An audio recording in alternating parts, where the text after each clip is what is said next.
We're taking, in case you get hit by a podcast on the road, we're talking about travel today. Now, not normal travel. We're talking about when you go away and then something goes wrong. What do? How do you prepare? And since I'm not much of a traveler, the two people here, Adam and Abby, I'm one of the few humans alive that does not like to travel. But I know that Abby and Adam love traveling. They love seeing new places. So first, traveling is so stressful. Rude. What? I said also me. I like to travel, Jean. Yeah. No. Angela? Well, Angela, that's a given. We know you're traveling right now. You're traveling at all times. Angela loves to travel. But Abby, tell us, like, you love traveling, right? You love seeing new locations. Traveling's so stressful. I was just going to say, Jean, you say you don't travel, but you go places, Jean. I know where you go. Let's talk about where you go. Where do you go? Not Jean? anymore. I'd go to Philly. Where's your favorite place to go? Tax-free shopping in Delaware. The other place I don't like to go anymore. That place is now off my radar. But tax-free shopping in Delaware has gotten to the top. No. We're not talking about the other place. Oh, we are. Where's the other place? We are. If you make me talk about all the things you make me talk about, we have got to talk about the place. I am known to be a Disney World fanatic, but I have put that on hold for a little while. Exploring other places. Why? Do we want to make this podcast about why I don't want to go to Florida? Okay, in case you don't want to go to Florida, but I'm sure we'll get a lot of people that hate us because of that. So I'm trying to be diplomatic about that. Well, I just feel like if we're talking about going on a trip and something going wrong, I feel like Disney's definitely on the top of the potential list of a place where things can go wrong. Everything goes right there. It's a magical world. That's the whole point of going there. It's a fake artificial universe where everyone's there to be nice to you at their peril. And it's a totally fake thing. Like, that's why. Whereas you go to, like, if you go to an adventurous place, then anything can happen. You know, you can get stuck in a glacier. You could fall in a volcano. You can say that, Gene, but we had a problem at Disney. Oh, you did? Yes. Okay, and here we go. Wait, what was the problem? Well, so I was at Euro Disney. And I was with Milo, and I was with my mom, and Milo was about 3 years old. And we had a lovely day at Disney. And as we were leaving, we were in one of those big stores on Main Street buying Milo a gift. And he ran away from us in the store and went, ha, and went behind a clothing rack. And when we went around the other side of the clothing rack, he was not there. What? And we started to freak out because every second that goes by, you can almost like see the mental like radar image in your head of how far away he could be. And there was a big parade going by on Main Street where there were like 10,000 people out there. And so I went up to the cash register and I said, we lost my kid.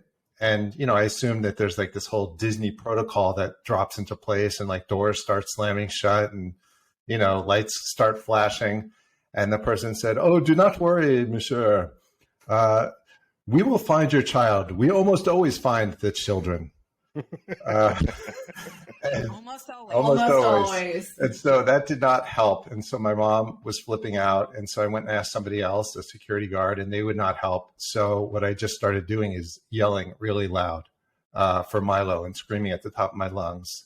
And it was starting to upset the other customers. And then that's when the Disney protocol kicked into place. What? And so, in case you get hit by a parade in Euro Disney, is this podcast title today? Totally. And so then they closed all the registers, and all the people that worked there came over to me. And so here's what you got to do when you're traveling with kids. I had copies of his passport in my pocket. I had like 3 printouts of it. And I handed them out really quickly to people, and they went looking for him. And one of the people that had one of the handouts ended up finding him and bringing him back to me. Where did you go? Wait, where how far could did you you get? go in Who knows? Kids go everywhere. They hide under the clothing exactly. rack. They like go behind the counters. They're just like exploring. It's just what happens. They're always doing stuff like that. But that's crazy. But that's what I mean. I feel like when I go away, something always happens. And first of all, I don't know about you guys, but basically every time I go away, I get sick. I mean, Adam, you and I have traveled together many times where one of us or both of us are not feeling well. I mean, not anymore. You do not go on a plane anymore if you're not feeling well. But it used to be, oh, you have a cold or you don't have a cold, but by the time you get off the plane, you do have a cold. And I've spent many vacations or trips just feeling like horrible. Adam's getting sick right now. He's thinking. When I got on this podcast, I was fine, but I got a cold while I was on the podcast. We do that every time. I'd say when if you ever go to Vegas, usually if you spend more than 3 days in Vegas, everything dries out, like your entire body. And I'd say every time I've flown back from Vegas, I ended up being sick for a week. And we talked about that as a company. I remember we were on like a group meeting, a lunch or something, and everyone said like, how many of us get sick when you fly? And everyone like raised their hands because that's just normal. And there's always someone behind that has like one tissue that they're using the entire flight, and they're just coughing and wheezing and just sneezing the entire flight. And you're thinking, great, I am getting sick right now. But when you went away, was there, what's that, Adams? I was just going to say, when you're on a plane, there's a difference in air pressure that makes you think you're sick, even if you're not, because it makes your nose start running immediately when you get in the plane. And if you have a sensitive throat or anything like that, by the time you get off the plane, you're convinced that you're sick. Yeah. And but I feel like, and no joke, I've actually gotten strep throat on trips multiple times. So I don't know if it's something that is going on the airplane or just bad luck. Adam, you and I were right, a few years ago, right before we stopped totally traveling as much.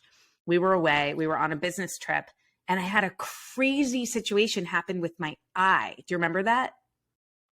I do. So what ended up happening with it? Well, so I started to have this pain in my eye, so much so, and it was feeling really bad. Like not like conjunctivitis, pink eye bad, but just it started to really hurt. And so I ended up being like, I can't go to this meeting. We were having like a dinner meeting or a business meeting that night, and I couldn't go. And somebody ended up coming with me. We went to urgent care. I forget I think we were in Portland, Oregon. Okay. So across the country from New York, where we lived at the time. And we went to urgent care. And I remember this because I typically can see whenever they do the vision test, I can always see perfectly well. And this time the guy was like, how do you do on vision tests? I'm like, oh, my vision's perfect. It's totally fine. I wear contacts, but I can see 20/20 with contacts. So he's like, well, we'll just do a test and see. And I remember putting on the eye patch to do the test, and I couldn't read any of the lines. And I was like, oh no, something's majorly wrong.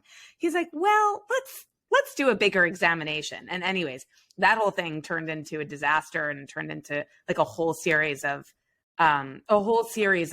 things that I ended up having to do when I ended up getting back in town. But getting sick when you're away or having something like that happen when you're away is kind of a disaster. You can do some things to get a little bit prepared for that potential scenario, but it's not fun. I remember that's the first time I saw you wearing glasses, Abby, because you wore them for a while at the office. And I was like, Abby, glasses? Did you wear contact? And you're like, yeah, I can't put anything in my eyeballs. Everything's wrong. It was terrible. And I asked, I thought Portland was supposed to be nice and pleasant. And you're like, it is, but something went wrong. It was, I've had eye issues when I've been away. I broke my foot playing tennis on vacation a few years ago in Jamaica. And luckily it was on the last day of our trip, the day before the last day, but I had to go home through the airport in another country on crutches. No fun. Yeah. It definitely gets trickier too when you're in another country. I mean, I know Oregon's the far frontier, but at least it's still in the US.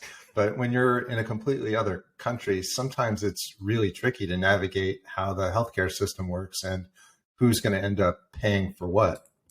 Yeah, And especially Euro Disney, Adam, because they have their own sovereignty. So I'm surprised Milo isn't working the Pirates of the Caribbean ride right now. And you go there and see, oh, you've grown. Dad, I'm a pirate. well, so on that same trip, we were actually living in Paris for about 6 months, and we had two little kids. And before our trip, I actually purchased this supplemental travel insurance, which is not exactly the same thing as trip insurance. Yeah. It's more oriented around healthcare.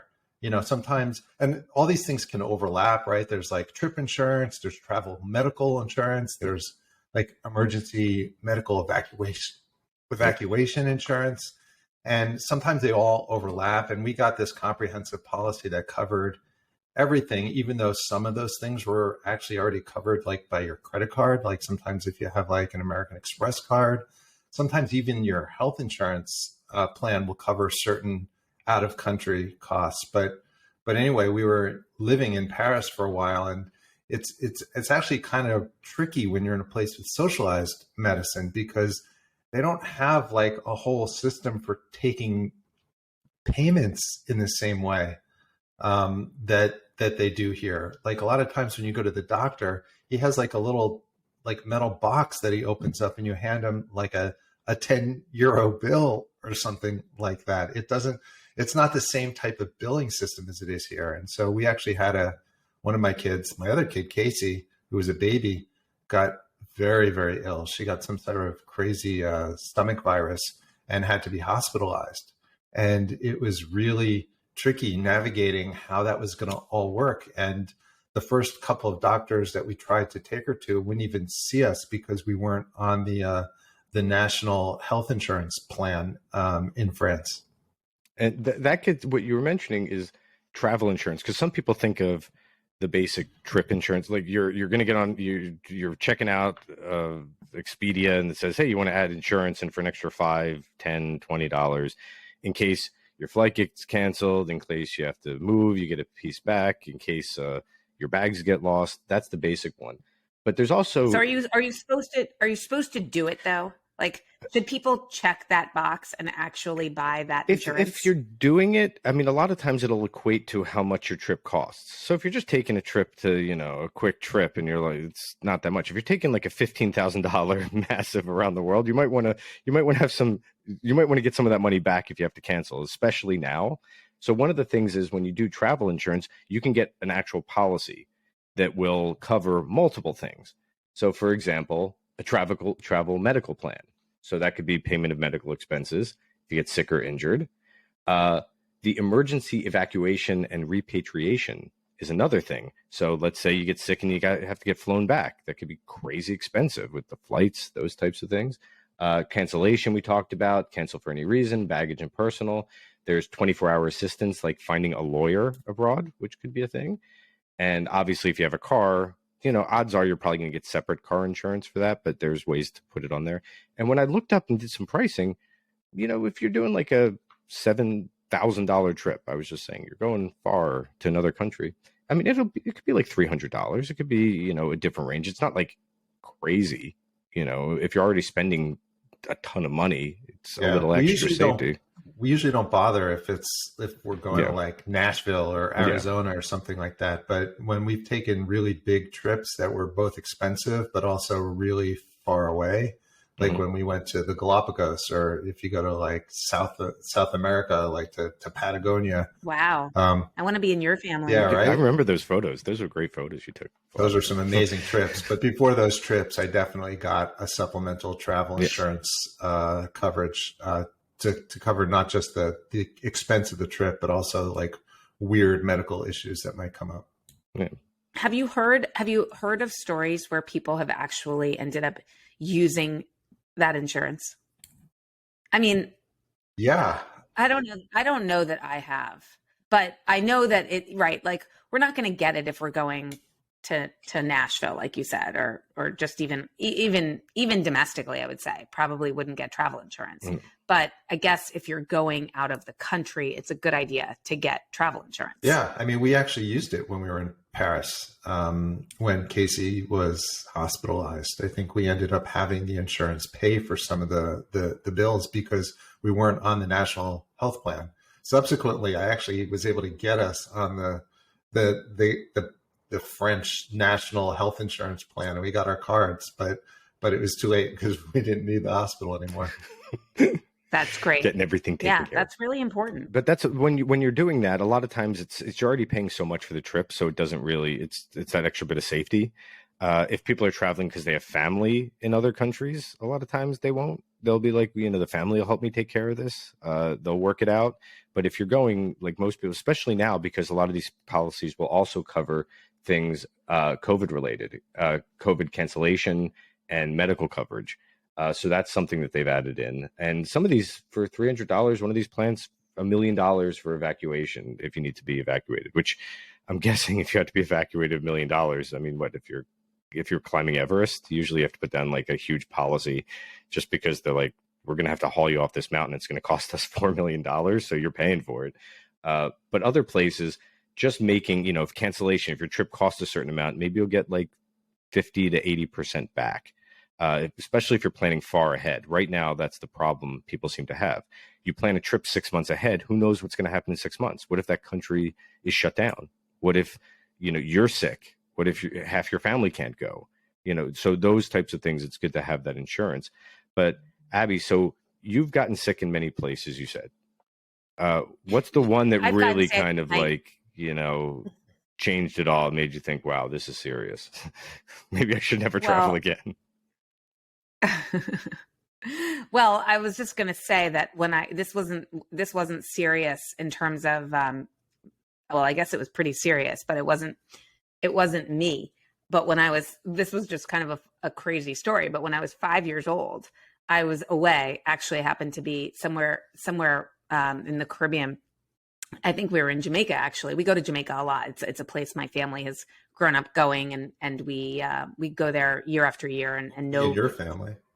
We know people there. It's become like a place that we really feel like we want it to feel like our second home. But we were there.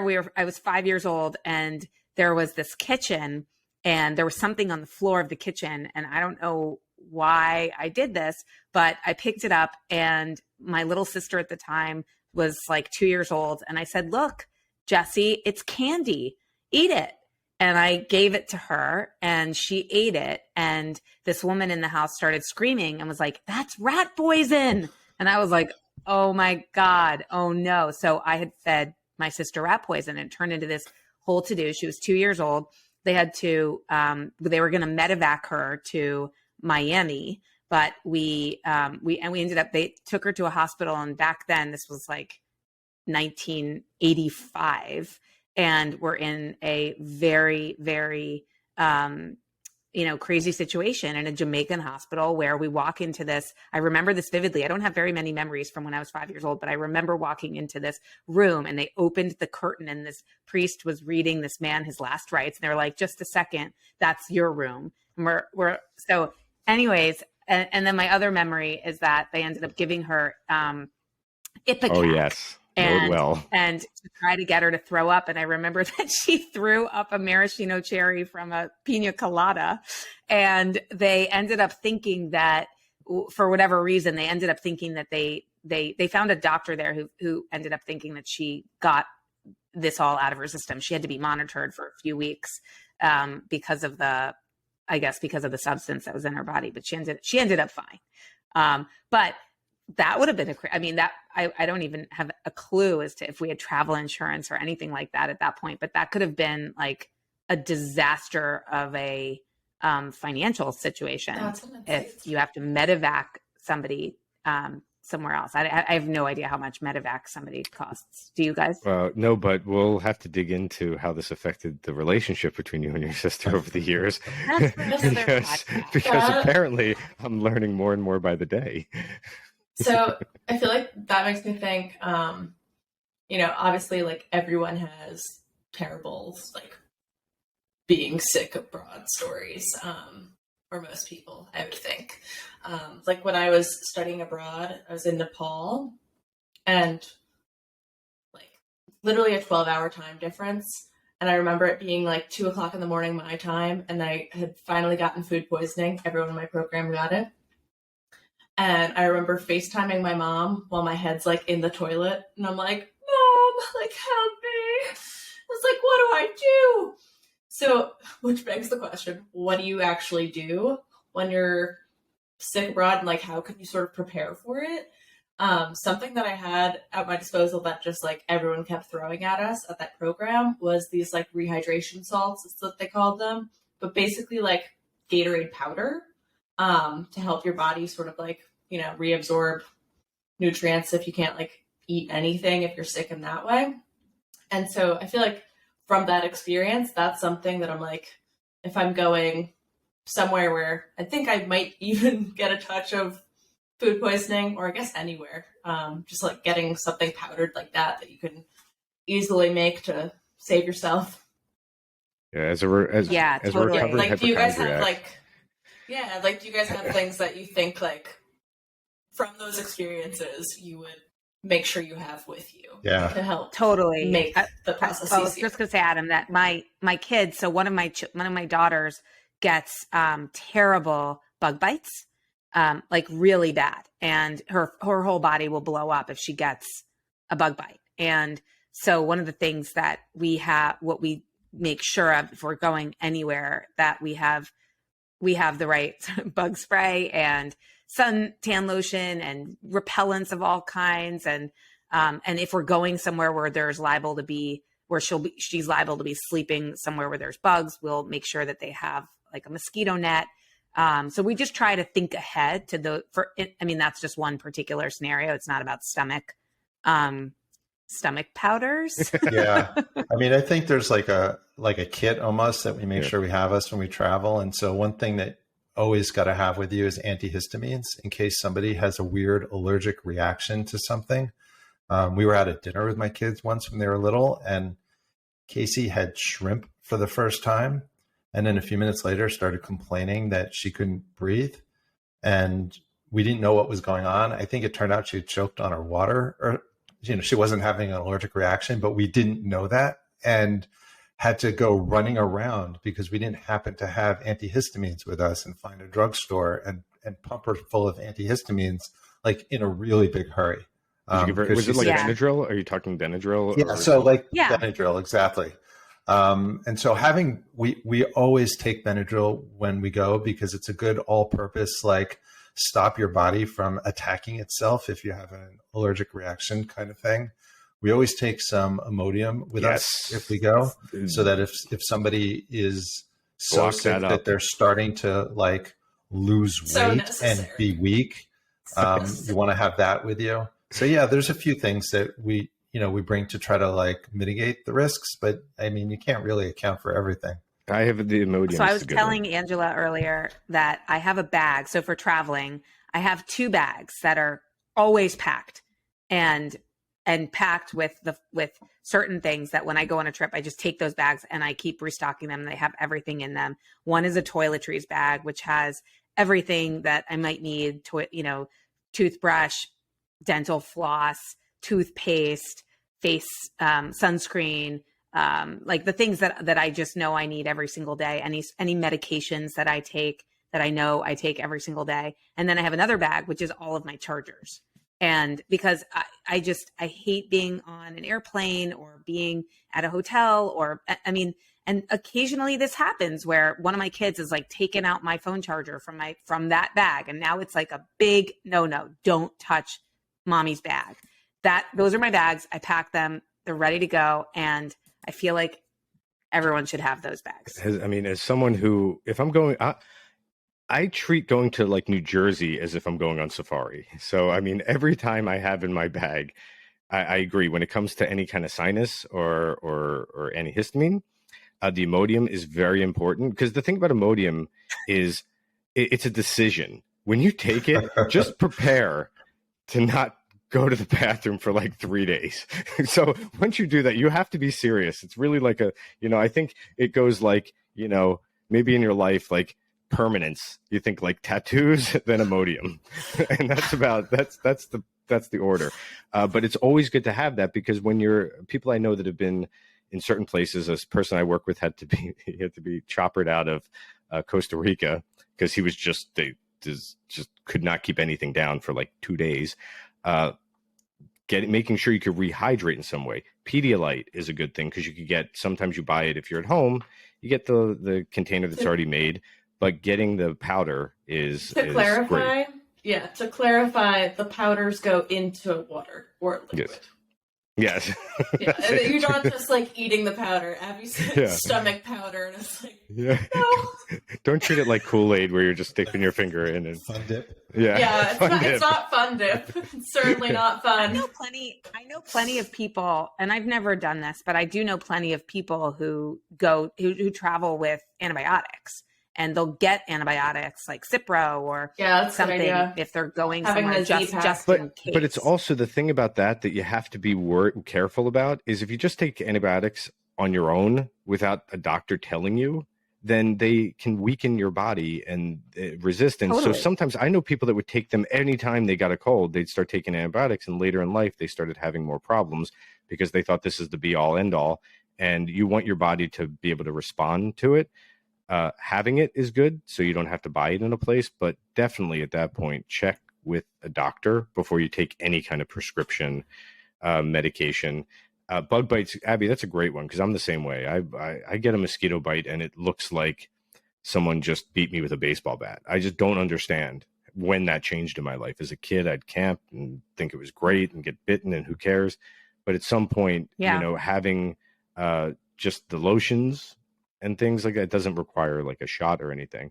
But also, if you do have prescription stuff, like you need an EpiPen, you need inhalers, always have a separate bag with that you're checking to make sure it's not expired, because apparently medicine doesn't expire. And here's a tip about Imodium. If you have old Imodium, medicine it doesn't expire. It won't make you sick. It's just the potency gets less. So it's kind of weird. I've never tried Imodium, but now I'm feeling like maybe I should. You don't want to have to need Imodium. Start with Pepto. like that's your gateway drug is Pepto and maybe kaopectate if you're looking to go to the next level. Then Imodium is doomsday. Like it means, this is it. Yeah. Well, for kids, I think also, in particular for kids who only like certain brands of things, where there might be a certain kind of vitamin or a certain kind of sunscreen because it has a certain smell or it has a certain texture that they like. So, I mean, obviously, if it's an emergency, you can hopefully go to a store and buy something, whatever brand it is. But if there are certain brands of things that either you or your kids like, that's one of the things that we try to do ahead of time. We even bring certain shampoos or conditioners or soaps with us, because if you have kids who have sensitive skin there's lots of things that if depending on where you're going, you should just spend a little bit of time thinking about what you're going to need and see if it makes sense to bring some of it with you ahead of time. The antibiotics is huge, I think. And I think most doctors, like if you're going somewhere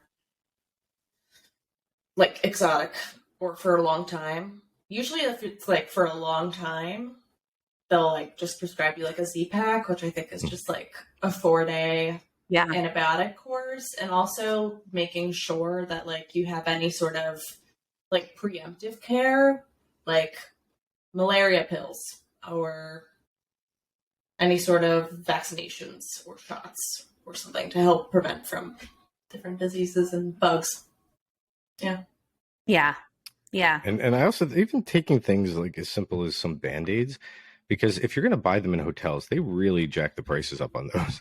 And a lot of times, just to be smart and to have them on you, it's not for major things, but it could be like $8 to $12 for a pack of Band-Aids that you can get now for $2 or $3. So you have this stuff in your medicine cabinet already at home.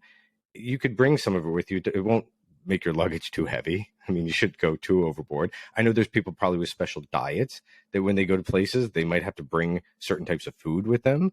I know there's people that might have to bring, if they have certain religious practices, they might have to bring their own silverware and cookware and things like that with them. People that might be vegan going to a place that, or vegetarian to a place that isn't very friendly to that, they have to start figuring out what their diet and menu will be before. And it does usually start with the stomach. Like that's the one that can be really overwhelming and terrifying. And then you kind of work out from there. Then will you stop breathing? COVID test. Will you be? I feel like now when people travel, they bring COVID tests with them. They do. That way, right? Yeah. Did on my last trip. And that's how'd how I that found go? out. And that's how I found out we all had COVID while we were on our vacation, and spent the rest of the vacation quarantined in our room. Adam finally gets away, and he gets away. He's like, "Oh, finally, the family, we could relax and have a good Needs a time away." vacation And all from we his hear from Adam vacation. is, "Yeah." I do. We're thinking, but for that, did you just stay put? You were like, okay, we had to separate the family out. Was it? Yeah. I mean, my wife and I quarantined, and luckily one of our kids had already recovered from COVID about a month before. So he could be our servant monkey, and he could go out and get all sorts of he could do everything for us. He could go get food, he could go get supplies, and so that was good, because we were really trying. We weren't sick, but we didn't want to risk giving it to other people by wandering about too much, and so we tried to limit that as much as possible. I know so many people who've gone away and gotten COVID while they're on vacation. What a logistical nightmare. That's just so unfortunate. That's the tough part, because even getting back, again, if you're on like a little road trip, fine, you just drive. But I mean, you were pretty far away, Adam. Yeah, we were down in Nashville. Speaking of Nashville, and I tested positive a couple of days after everybody else, and so they went back without me and left me down there. And I had to, change my flight and get a hotel room for a couple of extra days and keep quarantining. So yeah, no fun. It's good they were there. It's good that they knew you were doing okay. So if you were in bad shape, they would have been like, later, Dad. No, it wasn't a huge hardship. And in today's world where you can get on your phone and order stuff that comes to you, it's really hard to complain. It was about as luxurious of a quarantine experience as you could hope for. I think is there anything people should be thinking about in today's world if they're going to get COVID while they're away? Like anything that they should be doing ahead of time just in case? Not leaving their house. See, it's worked for me for so long, well before the pandemic. Just don't go out. Don't go anywhere. There's no need to. Look, we can do anything from our homes. I don't know that there's much you can do. The one thing that we did, which was helpful, was that when we bought our plane tickets, we paid a little bit extra for the flexible version instead of the barest bones version that allows you to make changes. And that helped a lot, because some of the trip insurances don't cover COVID changes these days, because it's happening so frequently. But paying a little bit of extra for the flexibility and changing the flights helped us a lot. Well, so I would say, I guess I had COVID like a week before you did, Adam, or 2 weeks before you did, very, very soon. And one of the things that I would have done differently, it had nothing to do with I didn't get COVID while I was away. Actually, I did get COVID while I was away, but I didn't know it until we came back. Or we didn't test positive until we came back. But I ended up going on an antiviral and needing to go on one of the antivirals. But I wasn't able to go on the antiviral immediately because I had to get blood work taken, because on some of the antivirals, they need to make sure that, I guess, your kidney functions are going to be okay, or something related to that. And what I would have been really in bad shape had I been away, not able to easily get blood work as easily as I was just with, somebody here at home. And and then not able to get on the antiviral because you're supposed to get on them as soon as possible. So I would say if you are going away and you're somebody who thinks you would want easy access to, getting on something like that, you should plan ahead with your doctor. Yeah. And I think one of the things to keep in mind is it's easy to panic and it's easy to freak out. So like when it comes to, and I know because when I was younger and I travel, especially like when you go on your own, there's that worry of, oh my God, what's going to happen? And for me to set my mind at ease, I'd be like, you know what, eventually you're away now. Try to make the best of it. You'll be home at some point. Don't freak out. You're not, lost on an island forever. This isn't Castaway.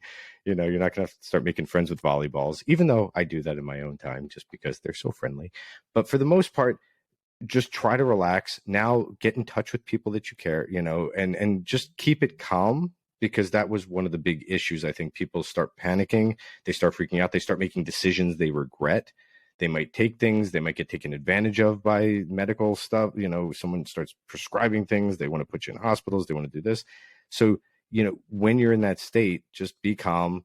Like Angela did, like calling her mom, like letting your mom or someone close to you calm you down. That's what I would do back in the day. I'd be like, just relax. You'll be fine. You'll be home before you know it. And this will be nothing. Yeah. So just keep it calm and then think through everything better. So don't make any rash, quick decisions. Calm and carry on. You have to, though. Just one more thing. You have to make sure to travel with your health insurance card. If you don't travel with your health insurance card, it could be really tricky. I always leave mine behind because it's just too heavy. I mean, I can't be bothered. What do I get to check another bag with my health insurance card? Yeah, you're right, Abby. Always have all your insurance cards, all your IDs. Adam, I think that was a great tip that it's early on having your kids' passports with them. I've heard stories also when you're away with your kids to have a wristband or even write on their arm a cell phone number.